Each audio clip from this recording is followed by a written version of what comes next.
up the latest copy of Crafters Inspiration. Can you believe we're on issue 28? And I can't believe it because one of my cards has made the front cover. Do you know, I tell you what, 15 years and I still pinch myself when I get moments like that. And actually, if you haven't seen the magazine, go and have a little look. So here we go. I'm going to flick you straight through to the bit that I'm in.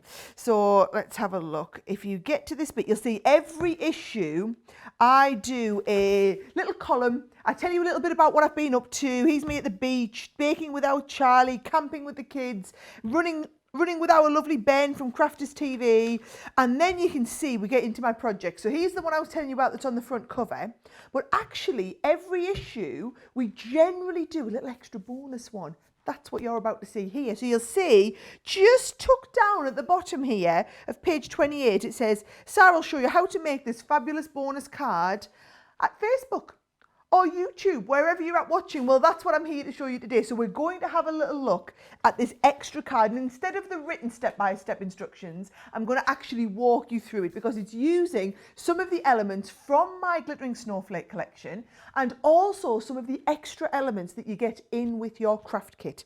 So it's one of my favorite techniques to do. It's using our beautiful edgeables, where you use the edgeables down the front panels of your card. So I've used our stamping card because it makes a lovely base card. And what I've done is I've just scored it in half. So we've basically got a sheet of A4. It would be exactly the same if you're working in US letter size and want to work with an 8.5 by 11. And it's just been folded in half here. So that's the front of our card.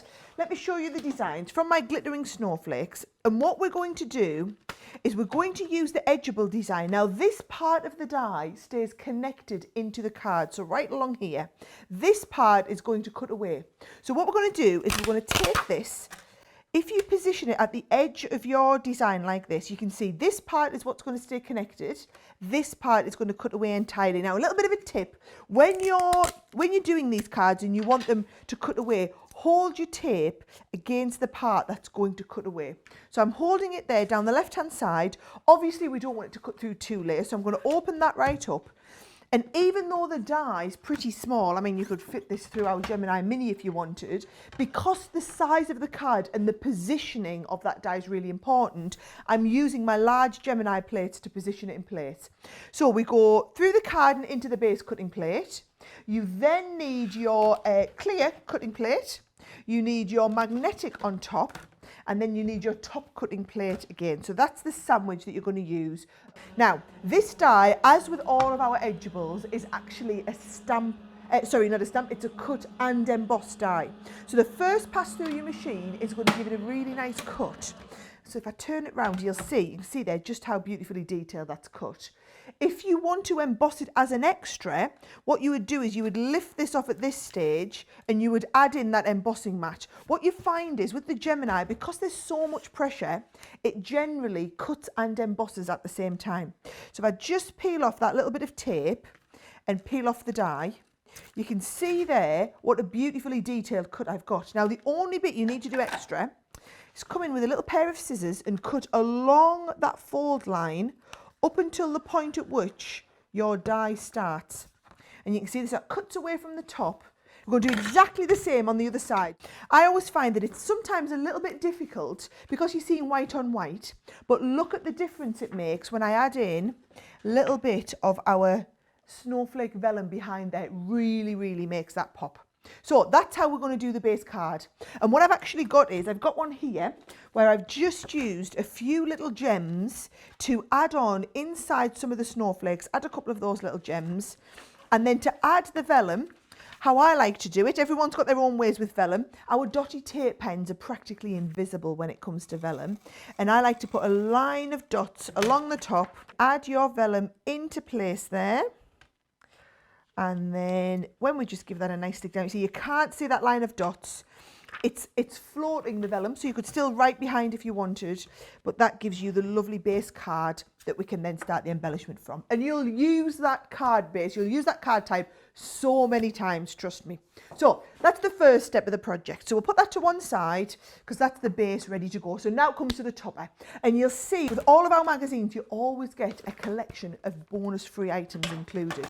So with this one, you can see it tells you on the front here all the extras that are coming included. And one of them that I particularly loved was an extra beautiful embossing folder.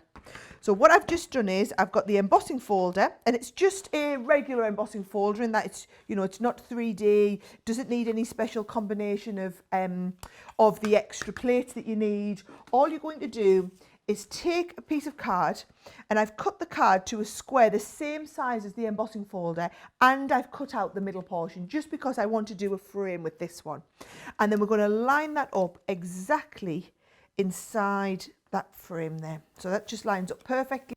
When we're talking about regular embossing, what you're going to do is you're going to take just your 2 outer cutting plates.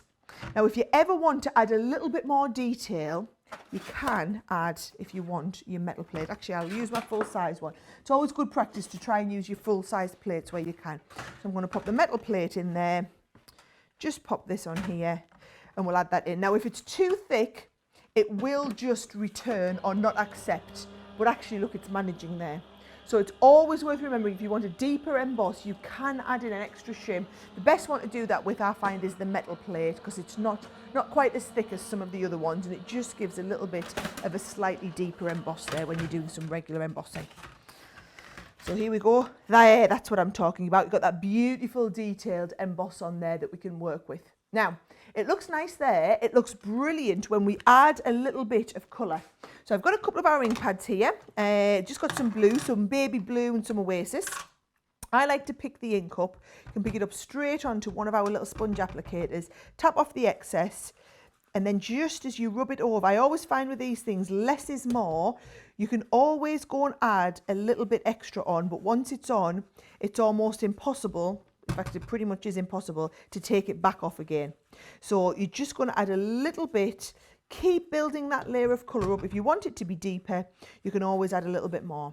And I've just chosen the blue because I've chosen a colour that's going to beautifully work in conjunction with the colour scheme on this card. So I chose the baby blue in this case, just because it was brilliant to work with that lovely vellum that we had. And actually I'm going to go baby blue from the inside. So notice I'm always starting off the card and working my way around.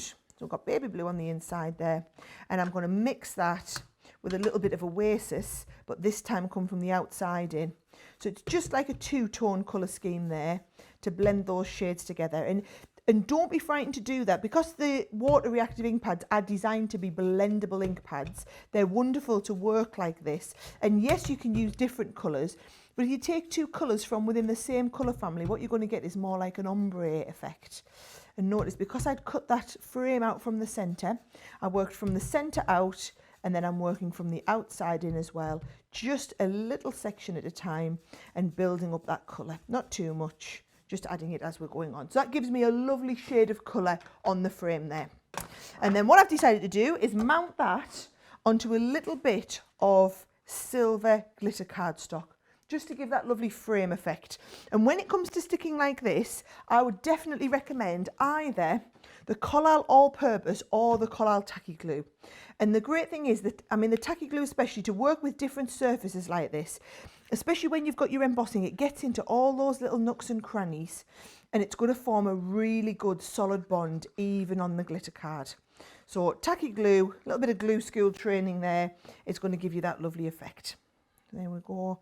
And you've always got that little bit of manoeuvrability, time to manoeuvre it into place. So that's not quite exactly where I want, so I can just manoeuvre that along a tiny bit.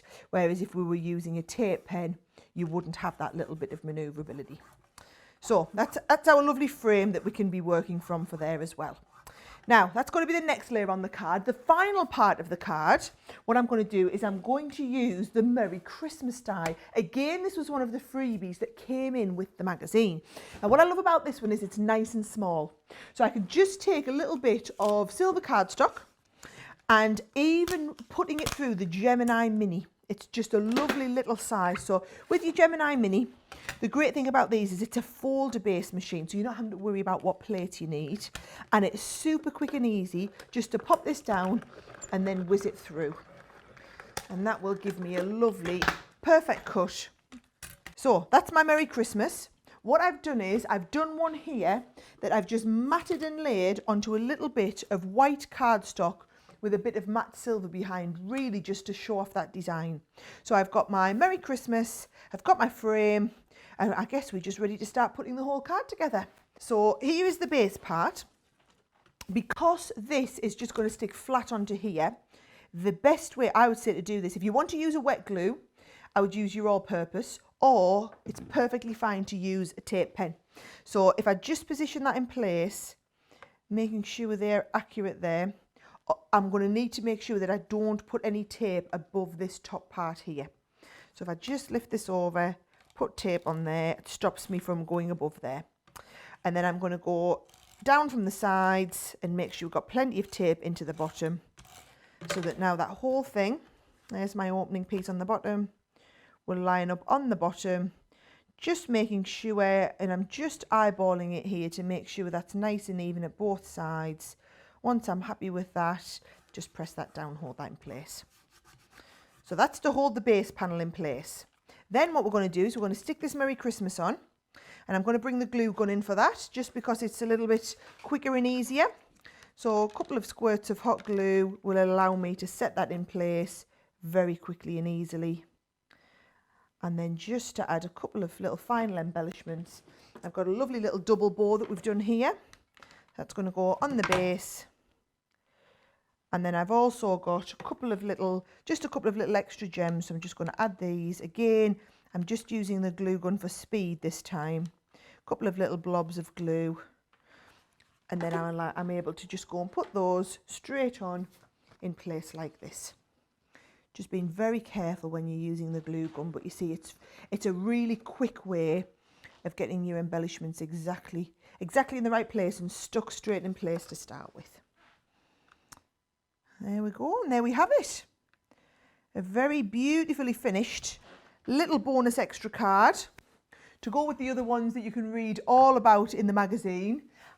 Enjoy reading and browsing through the magazine, and then most importantly, let us know what you've made. We'd love to feature some of your makes either in our future magazines or here on our Facebook page. Brilliant.